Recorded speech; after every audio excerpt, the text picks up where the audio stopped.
বিনোদন জগতের জনপ্রিয় সঙ্গীত শিল্পী পড়শী এবার পা রাখলেন নাটক প্রযোজনায়। গান গেয়ে দর্শক শ্রোতাদের মুগ্ধ করার পর এবার নিজেকে নতুনভাবে উপস্থাপন করতে যাচ্ছেন তিনি।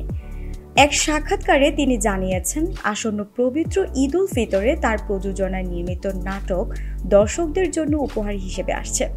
সঙ্গীত জীবনে একটি রিয়েলিটি শো থেকে উঠে আসা পড়শী একের পর এক জনপ্রিয় গান উপহার দিয়েছেন দর্শক শ্রোতাদের, যার মধ্যে সঙ্গীত শিল্পী ইমরানের সঙ্গে দ্বৈত গান কথা একটাই গত বছর সর্বাধিক শ্রোতাপ্রিয়তার শীর্ষে ছিল। গানের পাশাপাশি তিনি স্টেজ শো এবং নাটকে অভিনয় করে ইতিমধ্যেই সাড়া ফেলে দিয়েছেন। সম্প্রতি নাটক প্রযোজনার বিষয়ে প্রশ্ন করা হলে তিনি বলেন, এটি আমার জন্য নতুন অভিজ্ঞতা। আশা করছি দর্শকরা আমার প্রযোজিত নাটকটি বেশ উপভোগ করবে।